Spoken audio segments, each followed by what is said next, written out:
Hello everyone, how are you doing? This is MD Tech here, another quick tutorial. In today's tutorial, I'm going to show you guys how to hopefully resolve if you're getting an error saying that there's insufficient system resources exist to complete the requested service. So generally this will have to do if you are running out of memory. So we're going to go over how to clear up some resources on your computer here.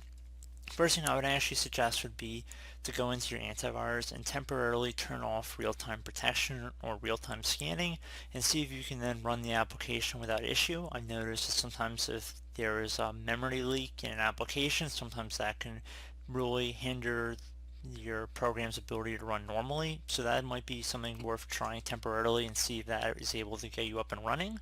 Second thing I would do would be to go over to Task Manager, just right click on it one time, and then left click on Task Manager. Look over and see what is taking up the most memory and CPU. You can just click on memory and CPU to sort in ascending order. See if you can go into the programs and close out of them and see if that will help free up some memory. And if you go in the Startup tab, you can see if anything's starting up when your computer starts up. So you can see, like, for example, OneDrive says it's enabled, but startup impact is high. Maybe if you wanted to turn it off, so when you turn on your computer again, you just left click on OneDrive and then click on Disable down the bottom right. It'll turn it off on startup.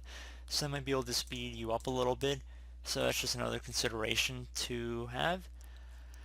So I do hope that one of those two methods I went through usually would be able to produce some good results, and I do hope this brief tutorial was able to help you guys out. And as always, thank you for watching, and I do look forward to catching you all in the next tutorial. Goodbye.